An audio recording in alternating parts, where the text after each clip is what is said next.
Thanks for tuning in to this episode of QRP to QRO. This is video number 4, my 52-mile bicycle trip to and from Delaware State Park in Ohio. My name is Steve, and my amateur radio call sign is KC8QVO. Early on in this trip, I did do a video introduction.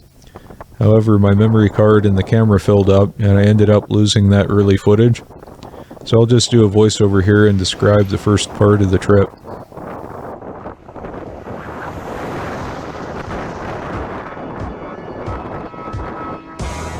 This is the weather in the morning when I started loading up the bike. I'll stay here for a minute and let those temperatures soak in. I loaded up the bags the day before. That way it was a lot easier to grab everything and set the electronics up on the bike in the morning. I know one of the questions that's going to come up is what all is in the bags, and actually I'll go through that a little bit later in the video. Your eyes are not deceiving. The air temperature was 20 degrees, and if you look on the left side, the feels like, or wind chill, was down to 11. It was a cold start to a ride. The forecast, however, was up closer to 50 degrees, that plus a lot of wind, so the wind and the wind chill were the biggest challenge of the day.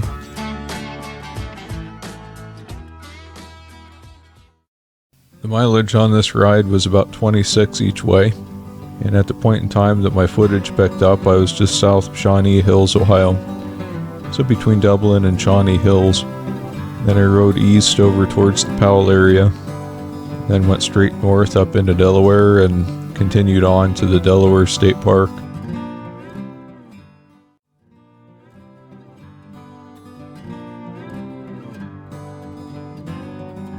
So I assume you can guess at this point, I'm absolutely not out to ride fast. I'm just out to enjoy the day and go at my own pace. And if you look at the mileage here for the total distance, I'm just a hair under 52 at 51.7, which is a little bit different than my Garmin bike computer. It's an Edge 1000. The calibration on the distance is a little bit off, especially with all the weight on the tires. And I calculated that to be about 2.2% difference. So the bike computer actually shows up closer to 53 miles, which if you saw my other video, number 2, the QSO with W4ELP, that's where the 53 miles came from, and there it's the Edge 1000 bike computer. But since the tablet has a nicer screen on it, a little bit bigger, then we'll go ahead and use that for the descriptions here. And if we scroll down a little bit, we'll see the total time at 11 hours and 54 minutes, 41 seconds.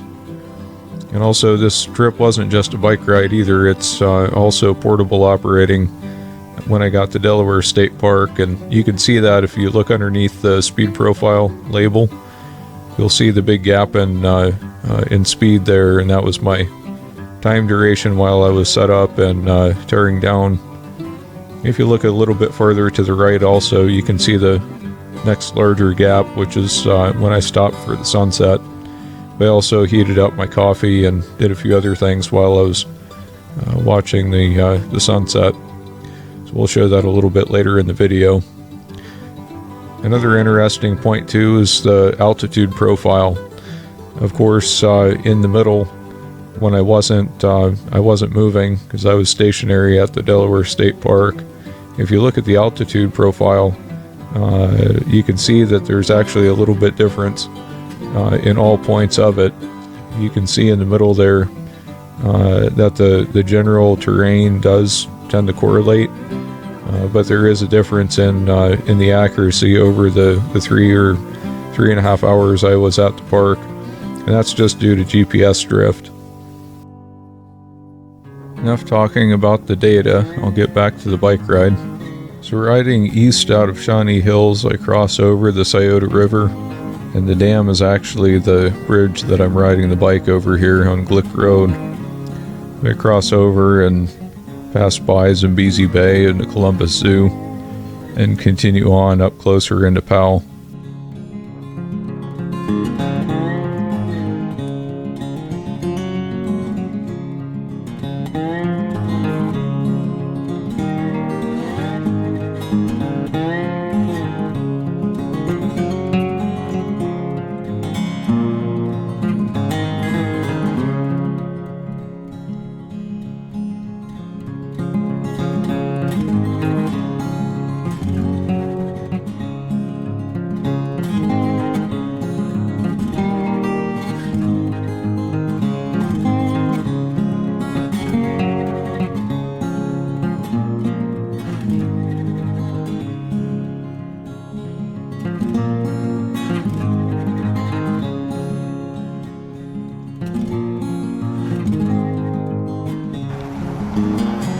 Coming up behind you on the left. Good morning.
So I want to take a minute and show you guys this.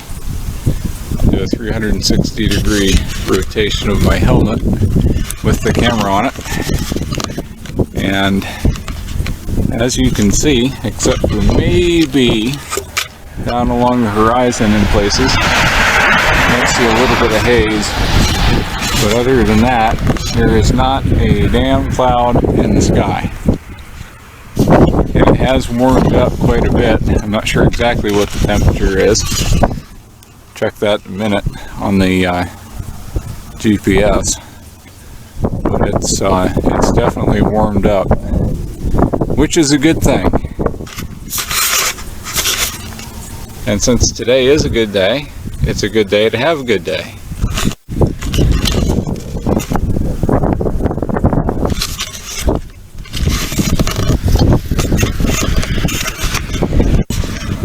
I had to take my sunglasses off to see my screen here. Oop, went away. Let's see if I get that back up. Yeah, I don't know if you can see that, but it's showing the temperature is 35 degrees on the top of the screen. Let's see if I can get that back up here. There we go. I'm sitting about 11.5 miles in. Still have about 13 or 14 to go. The destination is Delaware State Park for the day. I'll just give you a walkthrough of the equipment on the bike too while I'm at it. Got a tablet here that's running an app called Gaia GPS. I've been using that for years. See if that comes back up here. But the nice thing about it is you can download maps into it, and it runs entirely off of the cellular network. Yeah, I don't know if this is going to come out on the camera with the bag over top of it, but we'll walk through it anyway. Here's my list of maps that I have downloaded. The one we're using is this Delaware State Park one up at the top. So it's already in there. I'm not going to reload it. But the blue track there is the one that we've created so far today. And Delaware Reservoir Wildlife Area is where we're going to be going to. Here's an access right off of Route 23. That's the main route that goes through there. I'm trying to get the map to zoom in a little bit. It's taking a while to load.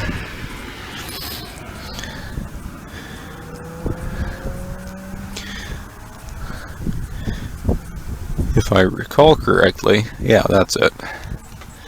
So what's the name of this road here? Troy Road. So we'll take that up north of Delaware, and then I don't remember what the name of this road is. There it is, Troutman Road, that's it. So we'll go to the end of Troutman dog leg a little bit on the shoulder 23, and then that's the entrance right there to Delaware State Park. We're going to go down to this point right there. I guess it's the western side of the park. As far as the driveways that go into it, it's the far western drive. But that is the ride for today. So keep going here, and when we get out there, we'll set up some radios and see what kind of HF propagation we can get for the day.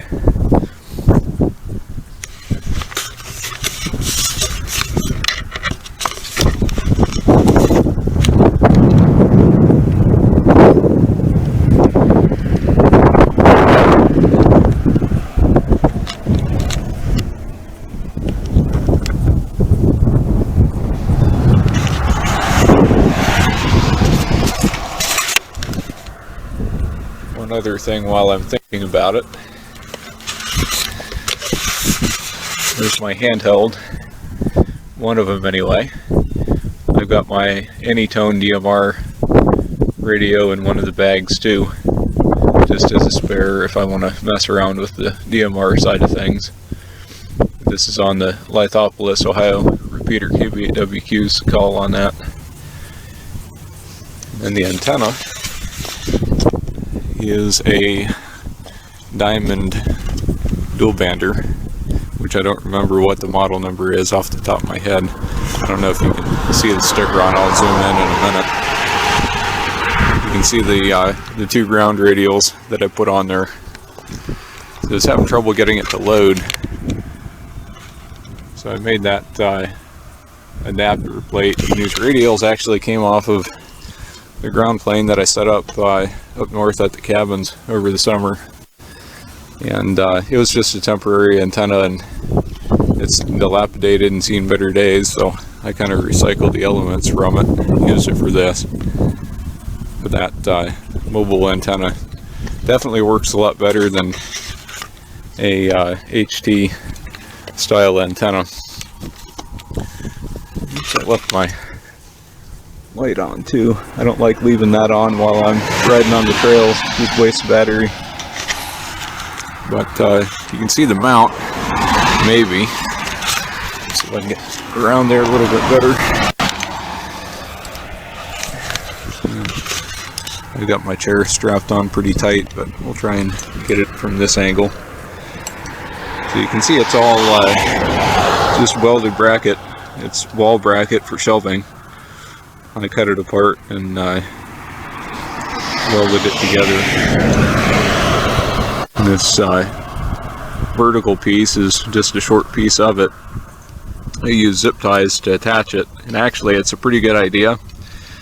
If I snag a tree branch or something and this gets pulled pretty hard, the zip ties will just break away, so that's actually not a bad thing. And for all the riding I've done, it's actually been pretty stable. Wiggles a little bit, but welds aren't cracking or anything, so it seems like it's holding up pretty good. One of these days I want to make a bracket like that that's out of aluminum. This one's out of steel, just because it's what I had. But it seems like it does the job. It's a lot better than what I was using before, so that's the antenna setup. Then just RG58, nothing fancy. And that's going to a SMA connector. So it's a direct crimp on SMA. It's not going through an adapter other than the 90 into the top of the radio. Then of course the speaker mic, it's got it clipped on the bag there on the stem. That makes it kind of nice. And if you can see that, I've got a second stem underneath the one for the handlebar. That's this one here. But I put a second one on and a dummy bar, and that allows me to put the bag and the mount for the phone. That's the RAM mount here.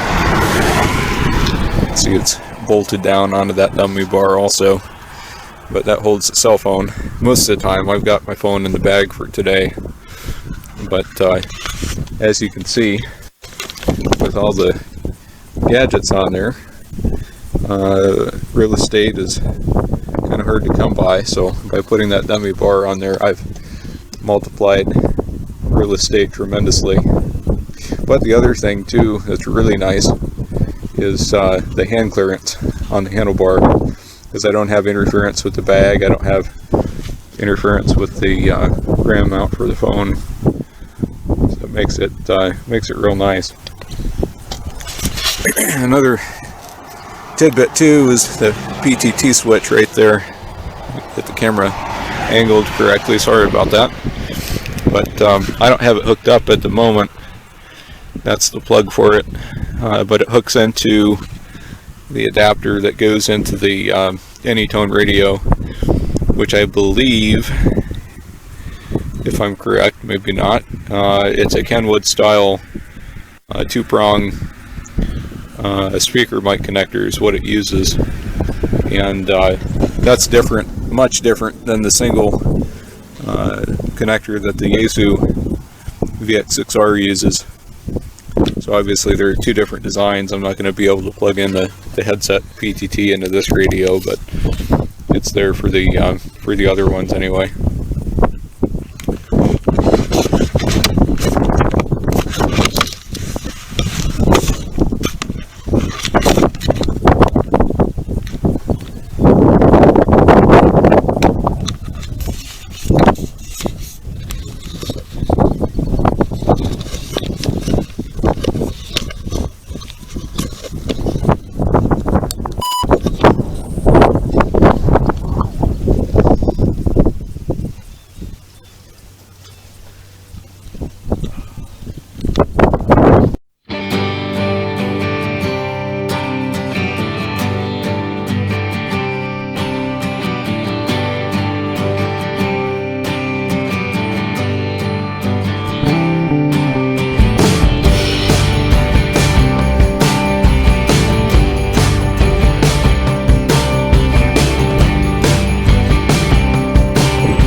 Rolling.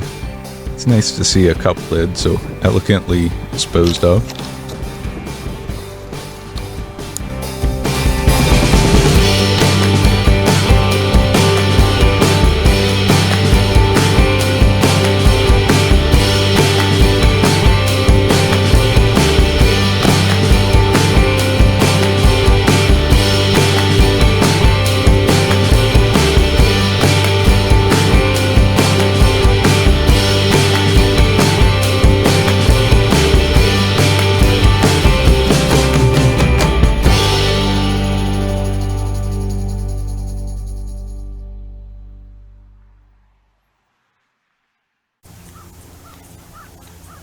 Somewhere along the way, my radio, one of the two, broke off.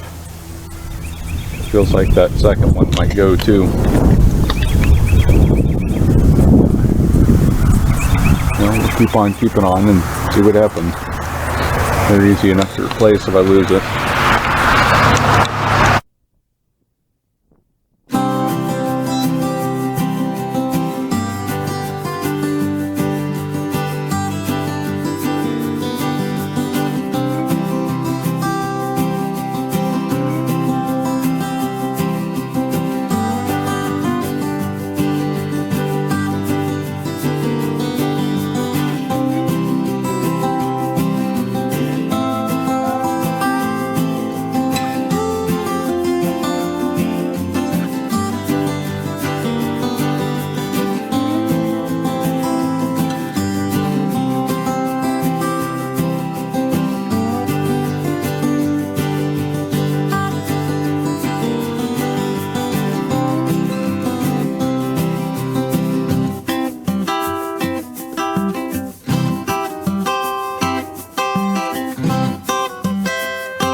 get a better angle of the sun. So we're just to the west of Delaware State Park, and I'll do another panorama here so you can see the clearness of the day.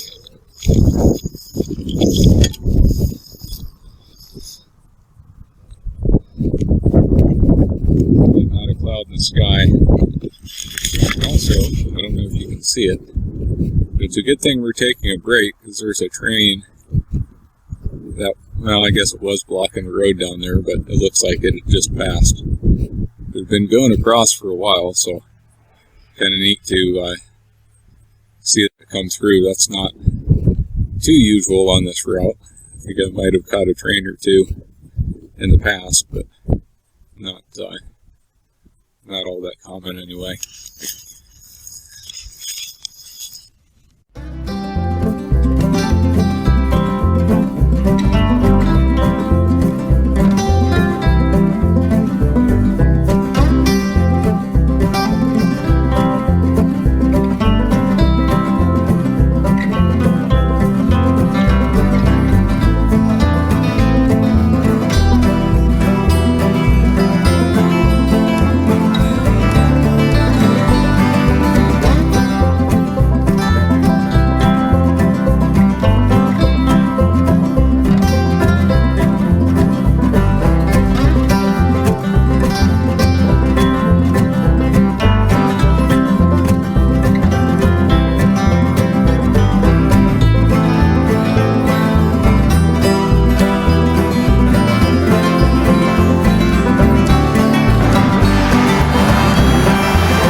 I know earlier in the video I mentioned that I was going to do a talk on gear, and to be truthful, as I've gone through the editing process in this video, I'm realizing more and more how long it's actually going to be.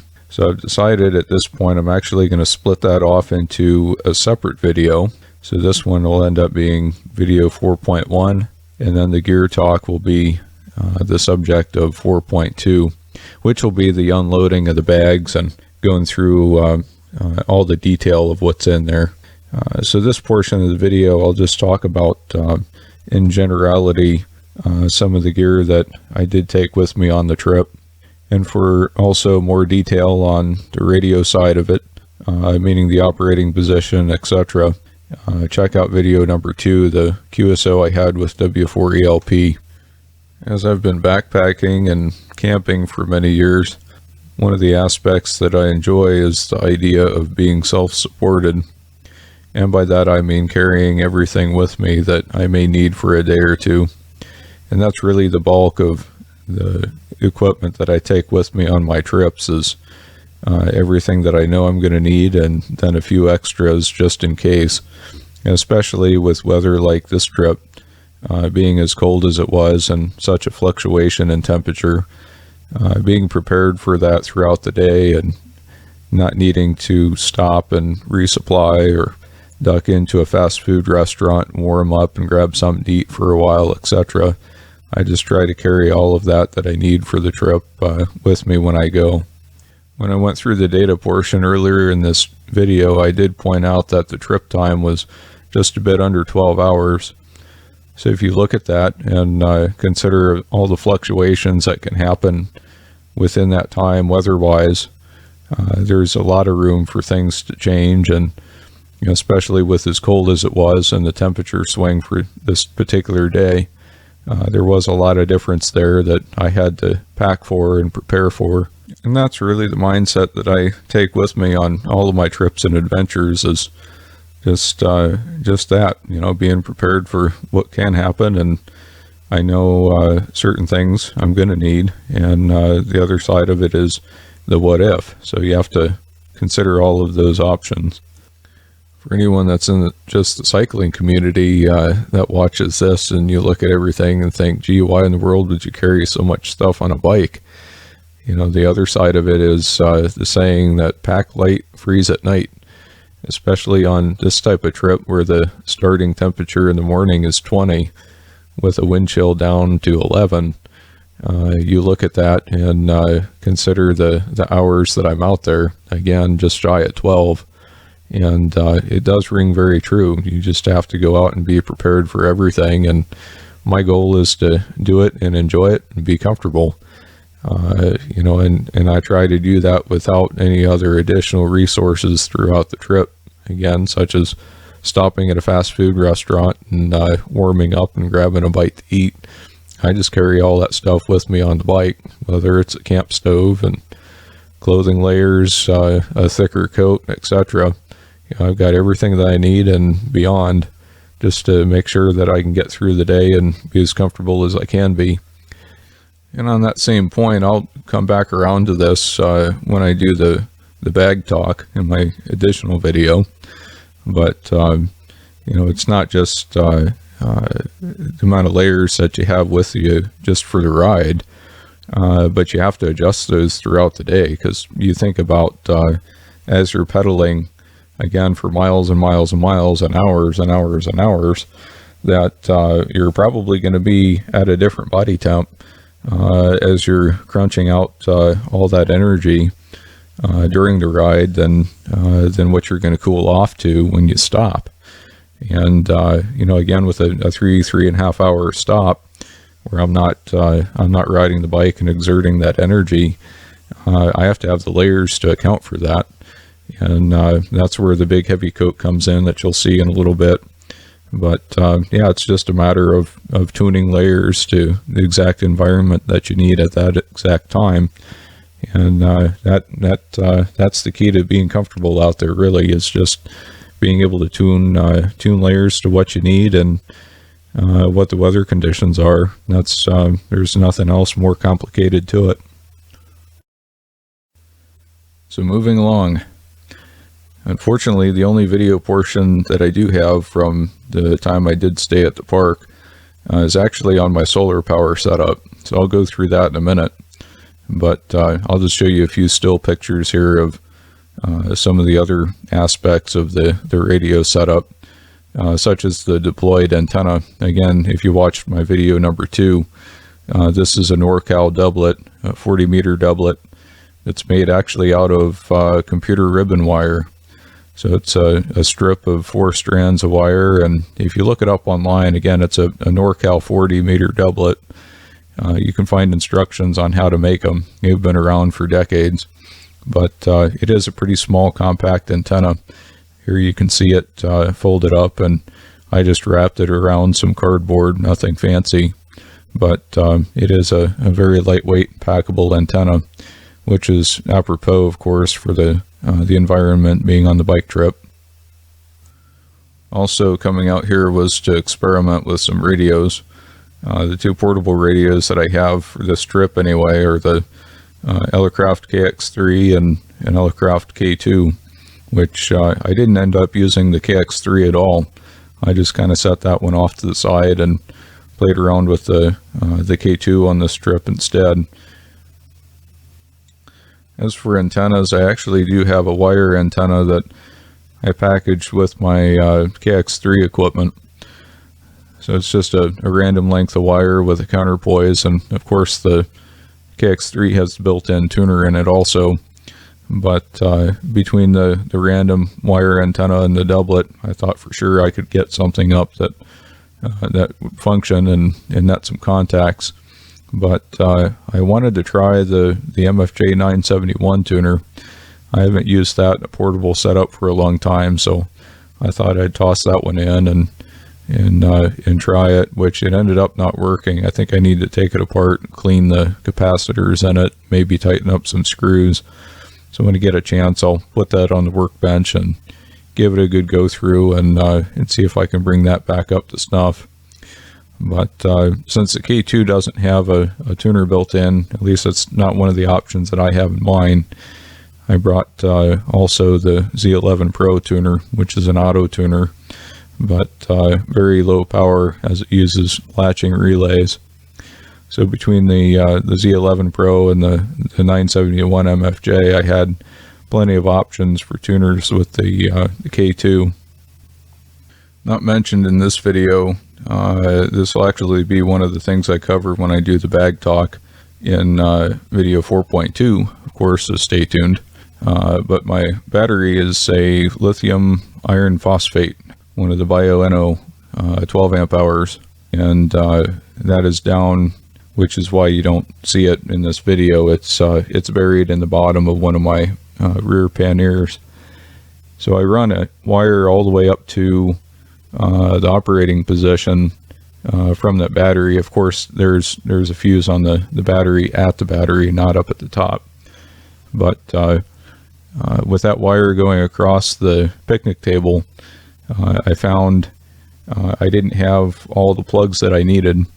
And I came up with a way to use a coaxial style plug with the K2. One of the things that I did when I built the K2 was I put a wire in it that came out the back and has power pole connectors on it. So when I came around to needing to use the Z11 Pro tuner, which of course it requires a power supply as well, I needed two things to plug into the one supply cable that I had coming up to the picnic table. So I happen to have two of the cables that adapt from the power poles to the round coaxial style plug. So I came up with the idea to hook one of them into the normal 12 volt input on the K2, and then with the power pole input that I had, it was actually tied into the same circuit. So instead of using the power pole on the K2 as an input, I used that as an output and connected the wire to Z11 Pro tuner up to it. So I kind of daisy chained the tuner off that auxiliary power pole that I had on the back of the K2. So it came in pretty handy. Just one of those quick outside the box thoughts as I was sitting there looking at everything, trying to plug it in, and figured out how to do it.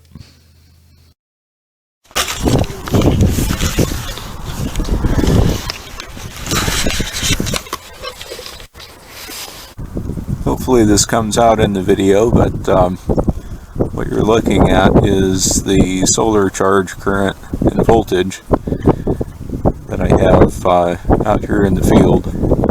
Not really in the field, but water's edge, beach, whatever you want to call it. So we're looking at on the top 13.6, 13.7 volts in, and the current is reading as 1.27 amps. So that's our charge current going into the battery, and that's what's supplying all the electronics. There's my small solar panel. That's the original one that I made quite a long time ago.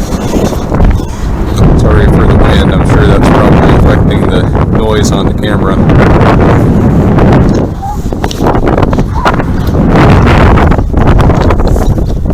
I'm going to block the sun as I do this, but that's the bigger that's where most of the current is coming from, is the big one, obviously. In fact, we'll go ahead and show that. I'll disconnect them, plug them in one at a time so you can see the current individually. Alright, so that's the current on the small panel. We're looking at 0.31, 0.32 amps. Put the big one on now. And now we're looking at just under an amp. So 0.94 amps on the big solar panel. Then combined, again, we're looking at 1.27 amps or so combined between the two panels.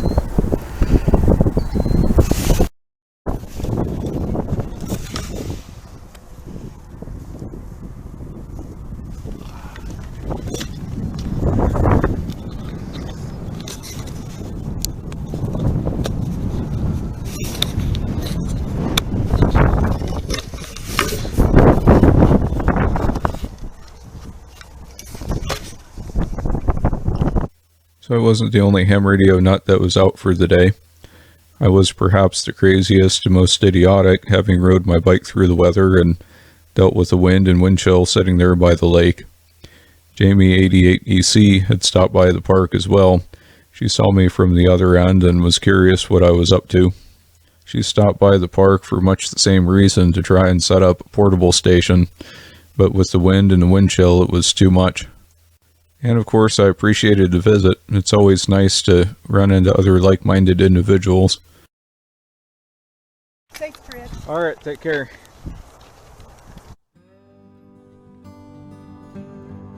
After my time at the park, it was time to hit the road again and make my way back home. Daylight was running short and the sun was going to be going down pretty soon. And coming up in a couple of minutes in the video, I'll do a time lapse that shows the sunset.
While I watched the sunset, I also reheated my coffee on my stove, and I converted over to night mode.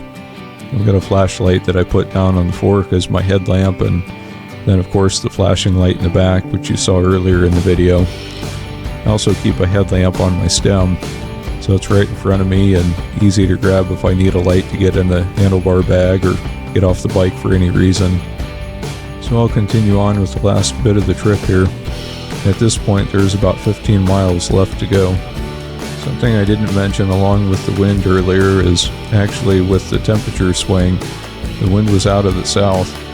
So going north I actually had a bit of a tailwind, but here on the return trip I've had a heck of a headwind. And with the sun going down, the wind kind of died down a little bit, but it wasn't until a little while later after the sunset that it actually started getting pretty calm.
That about wraps up this edition of QRP to QRO, video 4.1.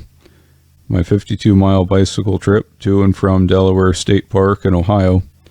My name is Steve, and my amateur radio call sign is KC8QVO. As always, if you like what you have seen in my videos, please click on the subscribe button under the bottom right of the screen. Then you will get an email notification the next time I post a video. You can also follow me on Twitter at QRP to QRO. Stay tuned for my unpacking video to follow soon. That will be video 4.2. This video went twice as long as I was wanting originally, so splitting up the videos is the best thing to do. I've been backpacking for a lot of years. One saying I heard from a fellow backpacker in regards to hiking the Appalachian Trail was to hike your own hike. Carrying that over to adventure cycling, the same saying rings true here. Ride your own ride. Get out and pedal a bit, go to a new place, even if it's just to the park up the street. Try some new gear, experiment. Most of all, get out and enjoy, and don't let anyone tell you you can't. And when those opportunities present themselves, set aside a few minutes to stop and enjoy those sunsets. Thanks for watching.